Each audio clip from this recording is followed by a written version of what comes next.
सारेगामा कारवां mini भक्ति। जय श्री कृष्ण। भगवत गीता के अध्याय 10 में मैं शैलेंद्र भारती आपका स्वागत करता हूं। दोस्तों, इस अध्याय का विषय या शीर्षक है विभूति योग। जैसे जैसे गीता के अध्याय बढ़ रहे हैं, हमें श्री कृष्ण का तत्व समझ में आ रहा है।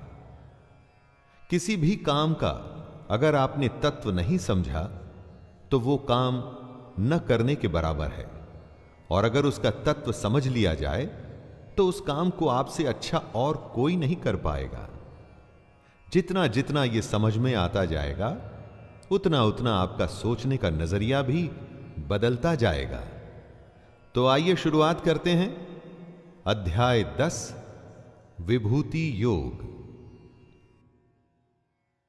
श्री भगवानुवाच भूय एव महाबाहो शृणु मे परमं वचः यत्तेऽहं प्रीयमाणाय वक्ष्यामि हितकाम्यया। कृष्ण अर्जुन से अपने परम रहस्य और प्रभाव युक्त वचन को दोबारा सुनने को कहते हैं। कृष्ण अर्जुन से अत्यंत प्रेम रखते हैं और ये रहस्य और प्रभाव युक्त वचन वो उसके हित के लिए ही कह रहे हैं। लेकिन दोबारा क्यों? दोस्तों, परीक्षा से पहले अभ्यास के समय हर बात एक बार में समझ आ जाए ये जरूरी नहीं। बार बार एक ही बात को सुनकर उसे समझना पड़ता है। और फिर ये तो श्री कृष्ण के वचन हैं, जिनसे बड़ा ज्ञान कोई है ही नहीं, तो इन बातों को तो दोबारा सुनना ही पड़ेगा। जब आप कृष्ण की शरण में आ जाते हैं तो फिर आप उनकी जिम्मेदारी हो जाते हैं। जब तक अर्जुन को समझ नहीं आया तब तक प्रभु ज्ञान देते रहेंगे। न मे विदुः सुरगणाः प्रभवं न महर्षयः अहमादिर्हि देवानां महर्षिणां च सर्वशः। कृष्ण के पैदा होने को न देवता लोग जानते हैं और न महर्षि जन, और इसके पीछे वजह है। कृष्ण सब प्रकार से देवताओं का और महर्षियों के भी आदि कारण है। कृष्ण का कहना है कि जन्म कर्म च मे दिव्यम, अर्थात कृष्ण का जन्म और कर्म अलौकिक है, हमारी इन साधारण आंखों से नहीं देखा जा सकता। यही वजह है कि देवता और महर्षि भी कृष्ण की उत्पत्ति को, कृष्ण के प्रकट होने को, कृष्ण के देव भाव को, उनके परम तत्व को समझ नहीं सकते। कृष्ण तो उनके भी आदि कारण है। यो माम जमनादिं च वेत्ति लोक महेश्वरम् असम्मूढ़ः समर्थ्येषु सर्वपापैः प्रमुच्यते। कृष्ण अजन्मा है, यानी कि जन्म से रहित, अनादि है। अनादि उसको कहते हैं जो आदि रहित हो एवं सबका कारण हो, और जो ये बात जानता है कि कृष्ण ही लोकों का महान ईश्वर तत्व है, वह मनुष्य संपूर्ण पापों से मुक्त हो जाता है और पुनर्जन्म को प्राप्त नहीं होता। कृष्ण यहां पर कुछ अपनी ही बताई बातों को दोहरा रहे हैं, दोबारा बता रहे हैं ताकि समझने में कोई चूक ना हो। वो चाहते हैं कि हर कोई उनके ईश्वर तत्व को समझे, ये जाने कि आखिर कैसे पूरे संसार में जीव और निर्जीव में श्री कृष्ण की ही छवि है। बुद्धिर्ज्ञानमसम्मोहः क्षमा सत्यं दमः शमः सुखम दुःखम भवो भावो भयं चाभयमेव च अहिंसा समता तुष्टिस्तपोदानं यशो यशः भवन्ति भावा भूतानां मत्त एव पृथग् विधाः। जीवन में हर स्थिति अपने साथ एक नया ही भाव लेके आती है। जैसी सिचुएशन होती है ना दोस्तों, उसी तरह की फीलिंग हमारे अंदर आती है। इन सब भावों के बारे में बताते हुए कृष्ण कहते हैं, निश्चय करने की शक्ति, यथार्थ ज्ञान, असम्मूढ़ता, क्षमा, सत्य, इंद्रियों का वश में करना, मन का निग्रह तथा सुख दुख, उत्पत्ति प्रलय और भय अभय तथा अहिंसा, समता, संतोष, तप इंद्रियादि को तपा कर जब शुद्ध किया जाता है तो उसे ही तप कहते हैं। दान, कीर्ति और अपकीर्ति, ऐसे ये प्राणियों के जितने भी भाव हैं ये मुझसे ही होते हैं। यानी हमारे हर भाव के कारण कृष्ण ही हैं। महर्षयः सप्त पूर्वे चत्वारो मनवस्तथा मद्भावा मानसा जाता येषां लोक इमाः प्रजाः। हम सब के होने से पहले दुनिया में कुछ और था, उसी को बताते हुए कृष्ण कहते हैं, वो थे 7 महर्षि जन। इन 7 महर्षि जन से भी पहले थे 4 सनकादि, अर्थात मन, बुद्धि, चित्त और अहंकार। स्वयंभुव आदि 14 मनु, ये सब के सब कृष्ण के संकल्प से ही उत्पन्न हुए। कृष्ण की ही प्रेरणा से ये सब पैदा हुआ। इन्हीं सब की संसार में हम सब संपूर्ण प्रजा हैं।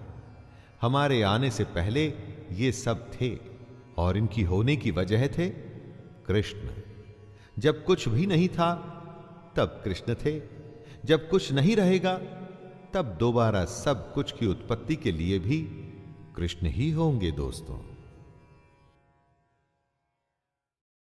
एतां विभूतिं योगं च मम यो वेत्ति तत्त्वतः सोऽविकम्पेन योगेन युज्यते नात्र संशयः। क्यों है ये दुनिया, कैसे बनी ये दुनिया? ये सबसे स्वाभाविक सवाल हैं जो सोचने वाले के मन में आते ही हैं। इसी के लिए कृष्ण कहते हैं कि जो पुरुष उनके इस परम ईश्वरीय रूप विभूति को और योग शक्ति को तत्व से जानता है वो सबसे बड़ा ज्ञानी है। लेकिन ये योग शक्ति तत्व आखिर है क्या? जो कुछ है वो सिर्फ दृश्य मात्र संसार है, सब भगवान की माया है और एक कृष्ण ही सर्वत्र परिपूर्ण है जो हर किसी में है। बस ये जानना ही तत्व को जानना है दोस्तों। जो पुरुष इस तत्व को समझ जाता है वो निश्चल भक्ति योग से युक्त हो जाता है। अहम सर्वस्य प्रभवो मत्तः सर्वं प्रवर्तते इति मत्वा भजन्ते मां बुधा भाव समन्विताः। इस जगत में जो हम देखते हैं, जो सुनते हैं, जो ग्रहण करते हैं, उससे हमारे मन में कुछ भाव पैदा होते हैं। लेकिन कहां से आते हैं ये भाव? कभी सोचा है ये आपने? कुछ पाने का, कुछ छोड़ने का मन करता है। इसी के लिए कृष्ण कहते हैं, मैं ही संपूर्ण जगत की उत्पत्ति का कारण हूं और मुझसे ही सब जगत चेष्टा करता है। हम जो भी कोशिश करते हैं, हमारे सारे भाव, हमारी हर चेष्टा के पीछे कृष्ण है। तो दोस्तों जरा सोचिए, जब आप श्रद्धा और भक्ति से बुद्धिमान बनकर उस परमेश्वर को निरंतर भजेंगे तो कैसे भाव आएंगे आपके मन में? जब आप अच्छे कर्म करेंगे तो ऐसा हो नहीं सकता कि आपके मन में बुरे भाव आएं। मच्चित्ता मद्गत प्राणा बोधयन्तः परस्परं कथयन्तश्च मां नित्यं तुष्यन्ति च रमन्ति च। मदगत प्राणा अर्थात उस ईश्वर के लिए जिसने अपना जीवन अर्पण कर दिया है, कृष्ण में मन लगाने वाले और उन्हीं में अपने प्राणों को अर्पण करने वाले आपस में जब कृष्ण या परमेश्वर के बारे में चर्चा करते हैं तो उसका प्रभाव बहुत बड़ा होता है। इसीलिए सत्संग या हर सुबह और शाम की आरती को बहुत महान बताया गया है। जब सच्चे मन से कृष्ण को मानने वाले आपस में कृष्ण का कथन करते हैं तो वो हर तरह से कृष्ण में ही रमण करते हैं, कृष्ण में ही रहते हैं और फिर एक दिन उसी को प्राप्त भी होते हैं। तेषां सततयुक्तानां भजतां प्रीतिपूर्वकं ददामि बुद्धियोगं तं येन मामुपयान्ति ते। दोस्तों, स्कूल, कॉलेज, यूनिवर्सिटी में जब आप पढ़ते हैं, किसी कैंप में अपनी विशेष ट्रेनिंग के लिए जाते हैं तो क्या होता है? दिन रात आप अपने ही जैसे एक विद्या को साधने वाले बहुत सारे लोग आपस में अपने चुने हुए विषय या खेल के बारे में बातें करते हैं, डिस्कस करते हैं, बातों को समझते हैं और एक दूसरे को ठीक भी करते हैं, सीखते हैं और सिखाते हैं। सत्संग और परमेश्वर की साधना भी तो वही है। योग और क्या है? जब निरंतर उसके ध्यान में लगे रहेंगे तभी तो तत्वज्ञान रूप योग की प्राप्ति होगी। जिस दिन योग प्राप्त हो गया दोस्तों, तो समझिए सब कुछ हो गया। तेषामेवानुकंपार्थम अहम ज्ञानजं तमः नाशयाम्यात्मभावस्थो ज्ञानदीपेन भास्वता। जिसने हमारे ऊपर कृपा करनी है वो तो असल में हमारे अंदर ही है, हमारे पास ही है, न काबे में न कैलाश में। हमारे अंदर रह के वो हमारे अंदर के अज्ञान को नष्ट करता है। लेकिन ये सब अपने आप तो हो ही नहीं सकता, कुछ तो चेष्टा हमको भी करनी होगी। सिर्फ सच्चे मन से उसके बारे में सोचना होगा, सच्चे मन से अपना कर्म, अपना कर्तव्य निभाना होगा, अपनी इच्छाओं और मोह को छोड़ना होगा। हमारे ऐसा करने के बाद सारा काम उसी का है। परमेश्वर ना तो हमारे कर्म और ना ही हमारे योग को कभी नष्ट नहीं होने देंगे। इसी तरह से वो हमें मुक्ति देंगे।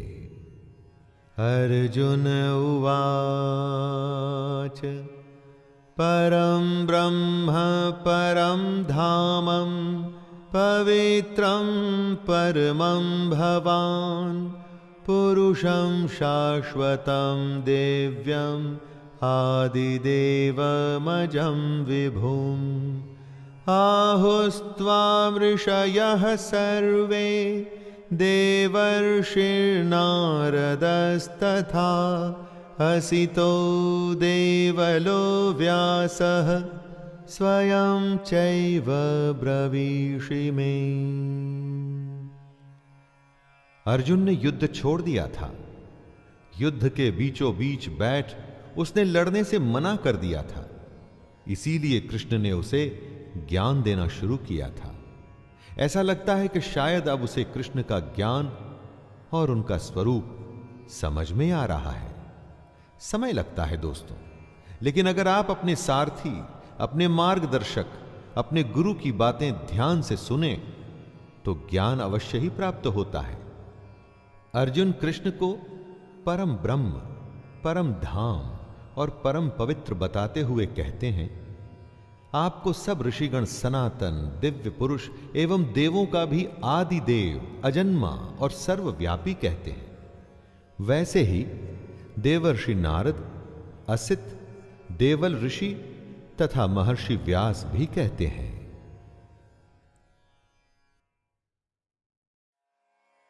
सर्वमेतद्ऋतं मन्ये यन्मां वदसि केशव, न हि ते भगवन् व्यक्तिं विदुर्देवा न दानवाः।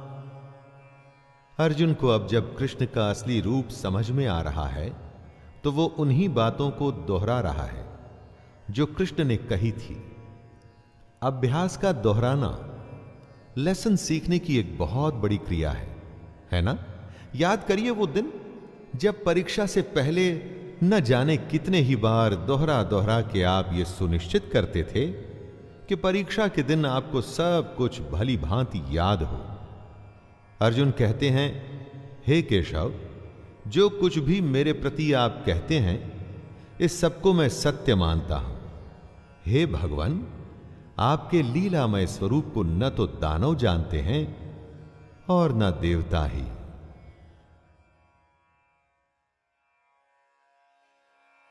स्वयमेवात्मनात्मानं वेत्थत्वं पुरुषोत्तमं भूतभावन भूतेश देवदेव जगत्पते। अर्जुन कृष्ण को भूतों को उत्पन्न करने वाले कह रहे हैं। भूत अर्थात जो भी हमें दिखता है, ये सारी दुनिया, ये सब उसी की सृष्टि है। वही इन भूतों का ईश्वर है। अर्जुन आगे कहते हैं, हे देवों के देव, हे जगत के स्वामी, हे पुरुषोत्तम, आप स्वयं ही अपने से अपने को जानते हैं। दोस्तों, इस बात को दोबारा सुनिए। आप स्वयं ही अपने से अपने को जानते हैं। क्या मतलब हुआ इसका? कृष्ण हमारे अंदर होते हैं और हमारे अंदर रहते हुए ही वो हमारे अंदर वो भाव जगाते हैं जिससे हम कृष्ण के असली रूप को जान सकें। तो ये तो वही बात हुई कि अपने से अपने को जानना, है ना? वक्तुमर्हस्य शेषेण दिव्या ह्यात्मविभूतयः याभिर्विभूतिभिर्लोकान् इमांस्त्वं व्याप्य तिष्ठसि। ज्ञान का मार्ग आसान नहीं है। जो जानना चाहता है वो कभी रुकता नहीं, उसे और जानना होता है। ऐसे ही अर्जुन के साथ भी हो रहा था। कृष्ण के स्वरूप का ज्ञान अभी अर्जुन के लिए बाकी था। उसका संशय खत्म होना शुरू हुआ था, लेकिन पूरी तरह से खत्म नहीं हुआ। इसीलिए वो कृष्ण से कहते हैं, आप ही अपनी उन दिव्य विभूतियों को संपूर्णता से कहने में समर्थ हैं, जिन विभूतियों द्वारा आप इन सब लोगों को व्याप्त करके स्थित हैं। अर्जुन कृष्ण से उनकी विशेषता, उनकी खासियत जानना चाहता है, और वो ये भी जानता है कि अपनी विशेषता के बारे में सिर्फ और सिर्फ कृष्ण ही कह सकते हैं और कोई नहीं। कथं विद्यामहं योगिन्स त्वां सदा परिचिन्तयन् केषु केषु च भावेषु चिन्त्योऽसि भगवन्मया। अर्जुन अपने सवाल को बढ़ाते हुए पूछ रहा है कि वो किस प्रकार निरंतर चिंतन करता हुआ कृष्ण को जाने और किन किन भावों से कृष्ण उसके द्वारा चिंतन करने योग्य हैं। कैसे वो निरंतर कृष्ण का चिंतन करे और वो कौन से भाव हैं जिनसे वो कृष्ण के बारे में सोचे। अर्जुन की इस पिपासा, जिज्ञासा से हमें यह सीखना चाहिए दोस्तों कि जब तक कि ज्ञान पूरा न मिल जाए हमें रुकना नहीं चाहिए। इसी तरह की निष्ठा, इसी तरह की तन्मयता यानी कि लगन आपको अपने क्षेत्र में बेस्ट बनाती है या वर्ल्ड चैंपियन बनाती है। विस्तरेणात्मनो योगं विभूतिं च जनार्दन भूयः कथयः तृप्तिर्हि शृण्वतो नास्ति मे मृतम्। अर्जुन कृष्ण की योग शक्ति विभूति के बारे में विस्तार पूर्वक जानना चाहता है। कृष्ण के वचन सुन अर्जुन के विषाद से भरे मन को आराम मिल रहा था। वो उनकी बातें और सुनना चाहता था। उसको अभी भी शांति प्राप्त नहीं हुई थी, बल्कि उसकी जिज्ञासा और भी बढ़ गई थी। ये पहचान थी दुनिया के सबसे बड़े धनुर्धर की। वो रुकता नहीं था जब तक कि अपने अभ्यास में, अपने काम में सर्वश्रेष्ठ, दी बेस्ट न हो जाता। दोस्तों, आप अपने जीवन में कब संतुष्ट होते हैं? एवरेज होके या दी बेस्ट होके? श्री भगवानुवाच हन्तते कथयिष्यामि दिव्या ह्यात्मविभूतयः प्राधान्यतः कुरु श्रेष्ठ नास्त्यन्तो विस्तरस्य मे। अर्जुन कृष्ण का विस्तार, उनकी सीमा जानना चाहता है। कृष्ण सादगी से कहते हैं, तू मेरी विभूति, मेरी विशेषता के बारे में सुन, क्योंकि मेरे विस्तार का तो कोई अंत ही नहीं। दोस्तों, कृष्ण की क्या सीमा है? वो कहां तक जाते हैं? वो हम लोगों के लिए या अर्जुन के लिए यह जानना संभव है क्या? ना, यह संभव नहीं है दोस्तों। जो अनादि और अनंत है, यानी कि जिसका कोई आरंभ ही नहीं, जिसका कोई अंत नहीं, विदाउट बिगिनिंग और एन एंड, उसके विस्तार को आप कैसे समझोगे? हां, लेकिन जरूरी है कृष्ण के स्वरूप को समझना, और वही बात स्वयं कृष्ण समझा रहे हैं। अहमात्मा गुडाकेश सर्वभूताशयस्थितः अहमादिश्च मध्यम च भूतानामंत एव च। कृष्ण कहते हैं, हे अर्जुन, मैं सब भूतों के हृदय में स्थित सबकी आत्मा हूं तथा संपूर्ण भूतों का आदि, मध्य और अंत भी मैं ही हूं। हमारे अंदर जो आत्मा स्थित है, जिससे हमको मिलना है, जिसको हमें जानना है, वो कृष्ण ही है। हमारी शुरुआत, मध्य और आखिरी पड़ाव भी कृष्ण ही है। कई बार जब हम कुछ करते हैं तो अंदर से आवाज आती है कि ये सही है या ये गलत है। कौन होता है वो जो आपको ये बताता है?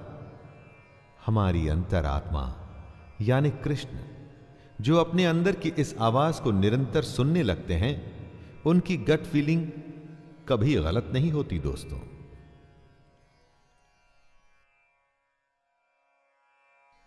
आदित्यानामहं विष्णुर्ज्योतिषां रविरंशुमान् मरीचिर्मरुतामस्मि नक्षत्राणामहं शशि।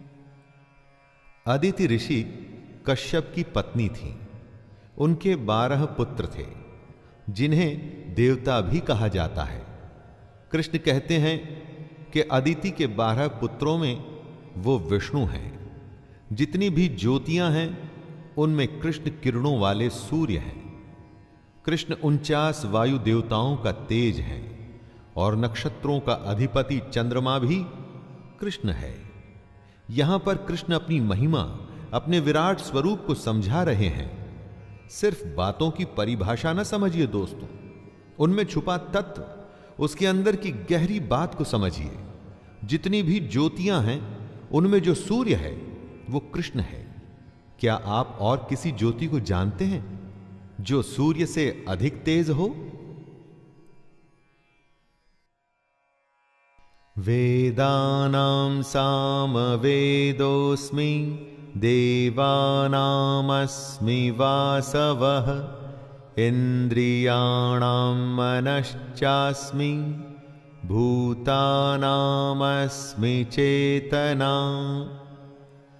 कृष्ण अपने को वेदों में साम वेद बताते हैं। चारों वेदों में कृष्ण ने खुद को साम वेद बताया है। जितने भी देव हैं उनमें वो इंद्र हैं। हमारी जो 5 इंद्रियां हैं उनमें कृष्ण मन है। मन को जीत लेने पर इंद्रियों को वश में करना मुश्किल नहीं होता। इसीलिए कृष्ण हमेशा मन पर विजय पाने की बात करते हैं।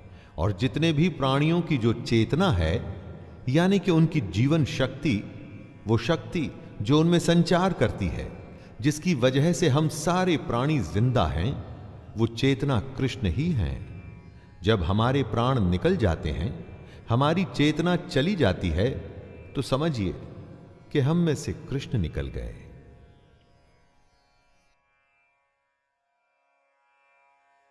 रुद्राणां शंकरश्चास्मि वित्तेषु यक्षरक्षसां वसूनां पावकश्चास्मि मेरुः शिखरिणामहम्। ऋग्वेद में रुद्र को बलवानों में सबसे अधिक बलवान कहा गया है। ऐसे एकादश रुद्र होते हैं। कृष्ण कहते हैं, मैं एकादश रुद्रों में शंकर हूं। रुद्र देवता को दुष्टों को दंड देने वाला, रोगों का निवारण करने वाला, महावीर और सभा का अध्यक्ष कहा गया है। ऐसे रुद्रों में कृष्ण शंकर हैं। और यक्ष तथा राक्षसों में कृष्ण ने अपने आप को धन का स्वामी कुबेर कहा है। 8 वसुओं में कृष्ण अग्नि हैं। और शिखर वाले पर्वतों में जो सुमेरु पर्वत हैं, वो कृष्ण ही हैं। किसी भी वस्तु या प्राण की जो परिपक्वता है, वो कृष्ण है। पुरोधसां च मुख्यं मां विद्धि पार्थ बृहस्पतिं सेनानीनामहं स्कंदः सरसामस्मि सागरः। पुरोहित यानी कि धार्मिक कृत्य करने वाला। कृष्ण कहते हैं कि पुरोहितों में मुखिया बृहस्पति मुझको ही जान। अर्थात जितने भी धार्मिक काम करने वाले पुरोहित हैं, उनमें जो मुखिया हैं यानी कि बृहस्पति, वो कृष्ण हैं। बृहस्पति को प्रार्थना या भक्ति का स्वामी भी कहा जाता है। मतलब कि जितने भी प्रार्थना करने वाले हैं, उनमें सर्वश्रेष्ठ बृहस्पति श्री कृष्ण ही हैं। उसके आगे कृष्ण कहते हैं, हे पार्थ, मैं सेनापतियों में स्कंद और जलाशयों में समुद्र हूं। जितने भी पूरे विश्व में जलाशय हैं, उनमें समुद्र यानी कि ओशन कृष्ण है, क्योंकि समुद्र से बड़ा जलाशय संभव नहीं है। दोस्तों, महर्षिणां भृगुरहं गिरामस्म्येकमक्षरं यज्ञानां जपयज्ञोऽस्मि स्थावराणां हिमालयः। 7 महाऋषियों में से एक थे ऋषि भृगु, ज्योतिष के विद्वान, जिन्होंने भृगु संहिता की रचना भी की थी। कृष्ण कहते हैं कि महर्षियों में वो भृगु हैं। ऐसा कहा जाता है कि भृगु ब्रह्मा के मानस पुत्र थे, अर्थात माइंड बॉर्न। वो पुत्र जो ब्रह्मा के मानस से निकले थे। भृगु ऋषि के वंशजों को ही भार्गव भी कहा जाता है। इसके आगे कृष्ण कहते हैं कि शब्दों में एक अक्षर अर्थात ओंकार वो ही है। ओंकार वो ब्रह्मांड विस्फोट, बिग बैंग के समय निकला आदि शब्द है। वो ओंकार कृष्ण है। सब प्रकार के यज्ञों में कृष्ण जप यज्ञ है और स्थिर रहने वालों में हिमालय पहाड़ है। जो हमेशा तटस्थ रहता है वो हिमालय है। और वही हिमालय कृष्ण है।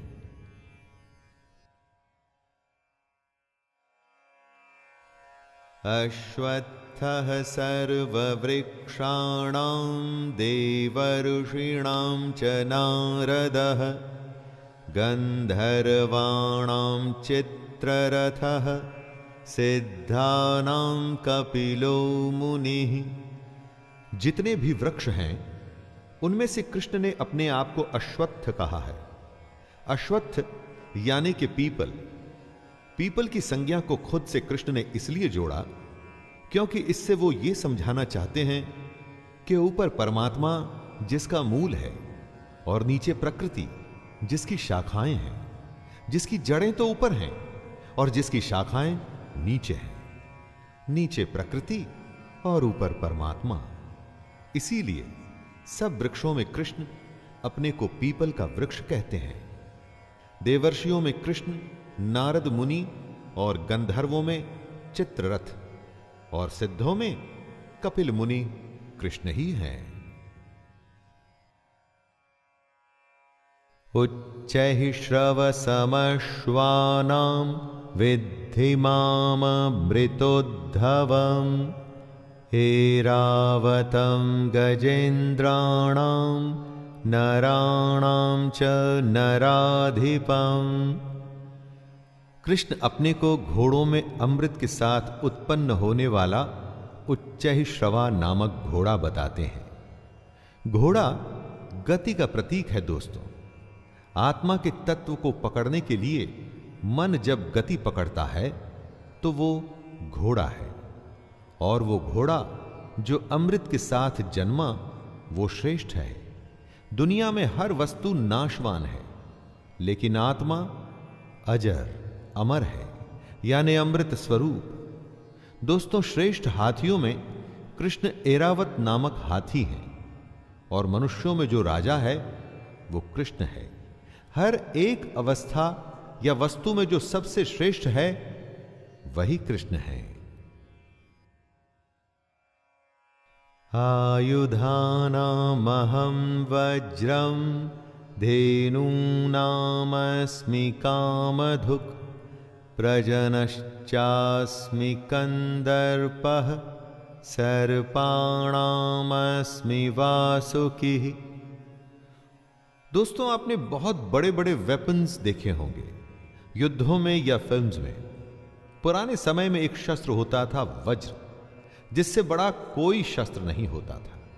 यह वज्र दधीचि ऋषि की अस्थियों से बना था, इसलिए यह श्रेष्ठ था। सब शस्त्रों में कृष्ण ही वज्र हैं। गौओं में अपने आप को कृष्ण बता रहे हैं कामधेनु। पुरुष और नारी अगर साथ नहीं आएंगे तो यह दुनिया खत्म हो जाएगी।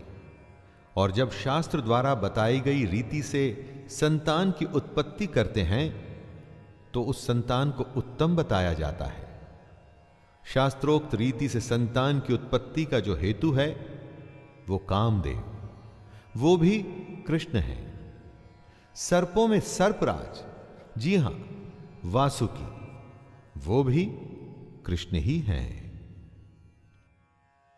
अनंतश्चास्मि नागानां वरुणो यादसामहं पितॄणामर्यमा चास्मि यमः संयमतामहं।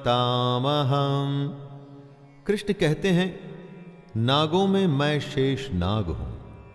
शेष नाग वो नाग है जिसके 1000 फन होते हैं, इसीलिए इन्हें अनंत शेष नाग कहा जाता है। विष्णु भगवान इसी पर विराजमान होकर के सोते हैं। पौराणिक कथाओं में ऐसा कहा गया है कि हमारी धरती को शेष नाग ने ही धारण किया हुआ है। जलचरों में कृष्ण अधिपति वरुण देवता हैं और पितरों में अर्यमा नामक पितर है, तथा शासन करने वालों में यमराज मैं ही हूं, ऐसा कृष्ण कहते हैं। जीवन के हर क्षेत्र से कोई ना कोई एक उदाहरण चुन लीजिए, उसकी विशेषता और श्रेष्ठता में आपको कृष्ण ही नजर आएंगे। यही बात हमें कृष्ण समझा रहे हैं कि वे क्या हैं। प्रह्लादश्चास्मि दैत्यानां कालः कलयतामहं मृगाणां च मृगेन्द्रोऽहं वैनतेयश्च पक्षिणां।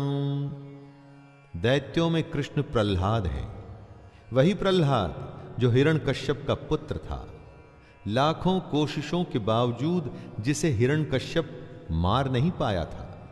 कृष्ण आगे कहते हैं कि गणना करने वालों का समय वो ही है। क्षण, घड़ी, दिन, पक्ष, मास आदि में जो समय है वो कृष्ण ही है। दोस्तों जरा सोचिए, जब समय बीतता है तो क्या होता है? समय को अगर आपको डिफाइन करना हो तो क्या कर पाएंगे आप? क्या चीज है समय? हर पल हर समय जो बीत रहा है, लेकिन उसे समझाना या समझना बहुत ही मुश्किल है। और वही समय कृष्ण है। पशुओं में कृष्ण सिंह है और पक्षियों में वो गरुड़ है। पवनः पवतामस्मि रामः शस्त्रभृतामहं झषाणां मकरश्चास्मि स्रोतसामस्मि जाह्नवी। यज्ञ से सारा माहौल, सारा वातावरण शुद्ध हो जाता है। ऐसी पवित्र करने वाली वायु कृष्ण है। वायु के बिना जीवित रहना असंभव है। बुरे से बुरे प्रदूषण से जब वातावरण बिगड़ जाता है, तब शुद्ध वायु ही उसको पवित्र करके सांस लेने लायक बनती है। और ये वायु कृष्ण है। जो शस्त्र उठाते हैं, युद्ध करते हैं, उनमें कृष्ण श्री राम है।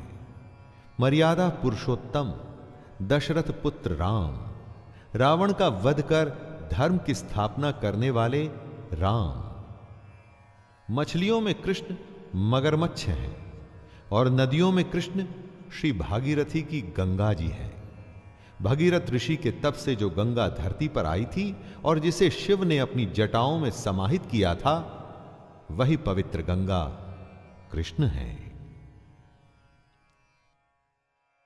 सर्गाणामादिरन्तश्च मध्यं चैवाहमर्जुन अध्यात्मविद्या विद्यानां वादः प्रवदतामहं। हे अर्जुन, सृष्टियों का आदि और अंत तथा मध्य भी मैं ही हूं। सृष्टि जहां से शुरू हुई, अभी जो चल रही है, यानी कि मध्य, और एक दिन जब प्रलय आएगा और सब उसी ब्रह्म में विलीन हो जाएगा, यानी कि अंत, ये तीनों अवस्थाएं कृष्ण हैं। कृष्ण आगे कहते हैं कि मैं विद्याओं में आध्यात्म विद्या अर्थात ब्रह्म विद्या और परस्पर विवाद करने वालों का तत्व निर्णय के लिए किया जाने वाला वाद भी मैं ही हूं। हर विषय की अलग विद्या होती है। आध्यात्म विद्या अर्थात ब्रह्म विद्या, यानी कि वो विद्या जो हमारी आत्मा का द्वार आध्यात्म की तरफ खोले, जिससे हमें ब्रह्म की प्राप्ति हो, वो कृष्ण है।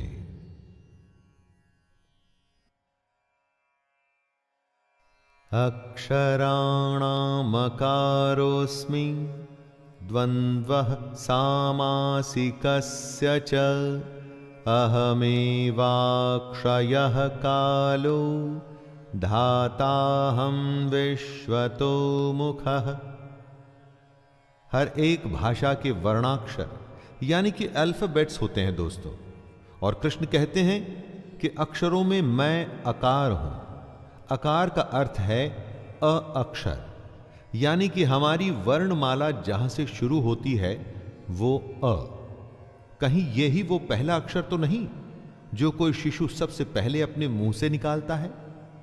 कृष्ण कहते हैं कि समासों में मैं द्वंद्व नामक समास हूं। द्वंद्व समास यानी कि वो समास जिसमें दोनों पद प्रधान होते हैं। अक्षय काल अर्थात काल का भी महाकाल तथा सब और मुख वाला विराट स्वरूप सबका धारण पोषण करने वाला भी मैं ही हूं। मृत्युः सर्वहरश्चाहम् उद्भवश्च भविष्यताम् कीर्तिः श्रीर्वाक्च नारीणां स्मृतिर्मेधा धृतिः क्षमा। कृष्ण अपने बारे में ही विभूतियां बताते हुए कह रहे हैं कि मैं सबका नाश करने वाला मृत्यु और उत्पन्न होने वालों का उत्पत्ति हेतु हूं। जब कोई पैदा होता है तो उसका कारण वजह कृष्ण है। जिस भी किसी का जन्म हो रहा है उसकी वजह कृष्ण को ही माने। और फिर जब देह का समय पूरा हो जाता है, जब समय हो जाता है आत्मा के शरीर को बदलने का, तो मृत्यु भी कृष्ण ही है। स्त्रियों में कीर्ति यानी कि ग्लोरी दोस्तों, श्री यानी कि सम्मान, वाक यानी कि बोलना, स्मृति मेधा यानी कि इंटेलेक्ट, धृति यानी कि बराबरी और क्षमा मैं ही हूं। बृहत्साम तथा साम्नां गायत्री छन्दसामहं मासानां मार्गशीर्षोऽहं ऋतूनां कुसुमाकरः। श्रुति यानी कि सुना हुआ, ईश्वर की वो वाणी जो सुनी जाती है। कृष्ण अपना परिचय देते हुए अर्जुन से कह रहे हैं, गायन करने योग्य श्रुतियों में मैं बृहत्साम हूं। बृहत्साम का मतलब होता है ऐसा गायन जो स्वर्ग लोक श्रेष्ठत्व, मन और तेज को स्वर आलाप से व्यंजित करता हो, यानी कि वो सबसे बड़ा गायन जो ऋचाओं में स्वर प्रधान है। छंदों में गायत्री छंद हूं, यानी कि गायत्री महामंत्र, तथा महीनों में मार्गशीर्ष और ऋतुओं में वसंत भी मैं ही हूं। द्यूतं छलयतामस्मि तेजस्तेजस्विनामहं जयोस्मि व्यवसायोस्मि सत्वं सत्ववतामहं। छल कई तरीके के होते हैं। पैसों का छल होता है, रिश्तों में छल होता है, राजनीतिक छल होता है। जैसे दोस्तों क्रिकेट में मैच फिक्सिंग जैसे छल भी तो होते हैं ना। जितने भी छल हैं, इनमें सबसे भयंकर छल कौन सा होता है वो जानते हैं? जो पल में कुछ भी करने की क्षमता रखता हो, वो है जुआ। इसीलिए कृष्ण कहते हैं कि मैं छल करने वालों में जुआ हूं। प्रभावशाली पुरुषों का जो प्रभाव है, उनका जो ओज है, वो भी कृष्ण ही है। जो जीत जाते हैं उनकी विजय कृष्ण है। निश्चय करने वालों का निश्चय और सात्विक पुरुषों का सात्विक भाव भी कृष्ण ही है। वृष्णीनां वासुदेवोऽस्मि पाण्डवानां धनञ्जयः मुनीनामप्यहं व्यासः कवीनामुशना कविः। यादवों के अंतर्गत एक वृष्णि वंश भी था।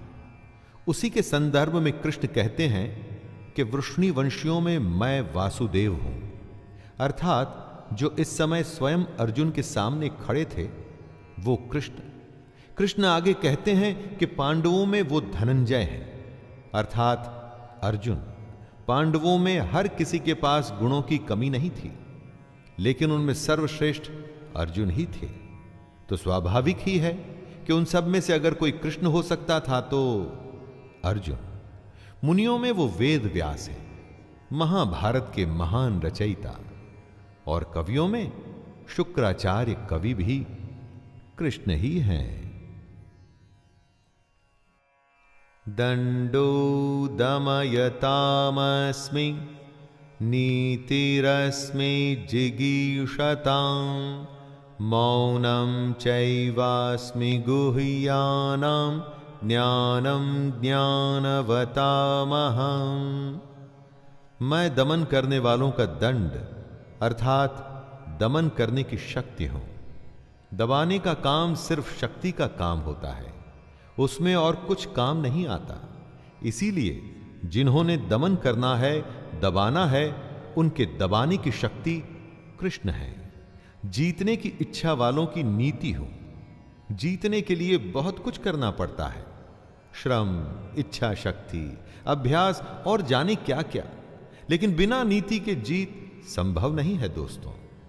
गुप्त रखने योग्य भावों का जो रक्षक होता है वो होता है मौन, और वह मौन मैं हूं। अगर मौन नहीं टूटेगा तो कभी गुप्त भाव भी प्रकट नहीं होगा, और ज्ञानवानों का तत्व ज्ञान भी मैं ही हूं।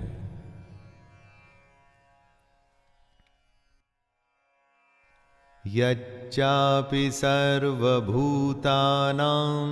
बीजं तदहमर्जुन न तदस्ति विना यतस्यान् मया भूतं चराचरम्। हे अर्जुन, जो सब भूतों की उत्पत्ति का कारण है वो भी मैं ही हूं, क्योंकि ऐसा चर और अचर कोई भी भूत नहीं जो मुझसे रहित हो। जिसमें प्राण हैं या जो निर्जीव हैं वो इस दुनिया में मेरे ही संकल्प से हैं। उसकी उत्पत्ति मुझसे ही हुई है और एक दिन उसने मुझ में ही विलीन हो जाना है। दोस्तों, जिनमें प्राण है उनकी आत्मा उसी परमात्मा कृष्ण का अंश है। कृष्ण उनमें हमेशा से विद्यमान है। अविद्या को हटाकर ज्ञान हासिल कर हम कृष्ण को अपने अंदर पा सकते हैं, और जो निर्जीव हैं वो प्रलय तक धरती पर मौजूद हैं और उसके बाद वापस से कृष्ण में ही मिल जाएंगे। नान्तोऽस्ति मम दिव्यानां विभूतीनां परन्तप एष तुद्देशतः प्रोक्तो विभूतेर्विस्तरो मया। कृष्ण अर्जुन को अपनी महिमा, अपना स्वरूप बता रहे थे। इसके बाद वो अर्जुन से कहते हैं कि हे परंतप, मेरी दिव्य विभूतियों का अंत नहीं है। मैंने अपनी विभूतियों का यह विस्तार तो तेरे लिए एक देश से अर्थात संक्षेप से कहा है। कृष्ण ने अपनी कई विभूतियों के बारे में अर्जुन से कहा। जीवन से जुड़े हर क्षेत्र से उन्होंने उदाहरण दिए। इतना कुछ कहने के बाद भी उनकी विभूतियों का अंत नहीं हुआ। हो भी नहीं सकता दोस्तों। कृष्ण का कहना है कि उनका कोई विस्तार नहीं, वो तो बिना सीमा के हैं। यद्यद्विभूतिमत्सत्त्वं श्रीमदूर्जितमेव वा तत्तदेवावगच्छत्वं मम तेजूषसंभवम्। इस श्लोक में कृष्ण अपनी सारी विभूतियों को एक सूत्र में बांधते हुए, जनरलाइज करते हुए कहते हैं दोस्तों कि जो जो भी विभूति युक्त अर्थात ऐश्वर्य युक्त, कांति युक्त और शक्ति युक्त वस्तु है, उसको तू मेरे तेज के अंश की ही अभिव्यक्ति जान। आप अपने चारों तरफ जो भी देखें, चाहे दमन देखें या प्रभावशाली व्यक्ति देखें, छल देखें या गायन सुने, हर किसी चीज, क्रिया, प्राणी में जो भी तेज, ऐश्वर्य और कांति से भरे हुए हों, तो यह जान लीजिएगा कि वो कृष्ण का ही अंश है। इससे सीखना है दोस्तों कि जो भी आप करें उसमें अगर सबसे उत्तम आपको होना है तो उसमें कृष्ण को ढूंढिए। अथवा बहुनैतेन किं ज्ञातेन तवार्जुन विष्टभ्याहमिदं कृत्स्नम् एकांशेन स्थितो जगत्। अपने इस श्लोक में कृष्ण अपनी विभूतियों को समेटते हुए अर्जुन से कहते हैं, हे अर्जुन, ये सब बहुत जानने से तेरा क्या प्रयोजन है? मैं इस संपूर्ण जगत को अपनी योग शक्ति के एक अंश मात्र से धारण करके स्थित हूं। कृष्ण ने अर्जुन को अपनी एक एक बात बताई दोस्तों, अपने हर रूप के बारे में ज्ञान दिया। लेकिन अब वो ऐसा कह रहे हैं कि इन सब बातों से अर्जुन का क्या मतलब? अर्जुन को और हमको सिर्फ एक ही बात से प्रयोजन होना चाहिए, अपने युद्ध, अपने कर्म और अपने कर्तव्य से। दोस्तों, ये था गीता का 10वां अध्याय। यहां पर हम परिचित हुए कृष्ण की विभूतियों से, कैसे हर अंश में, हर काम में, हर वस्तु में कृष्ण मौजूद हैं। बस देखने की, पहचानने की देर है कृष्ण को। आपको वे हर कहीं मिलेंगे, हर जगह मिलेंगे, हर एक में मिलेंगे। खैर, अब हम मिलेंगे 11वें अध्याय में। तब तक के लिए अपने दोस्त शैलेंद्र भारती को आज्ञा दीजिए। जय श्री कृष्ण।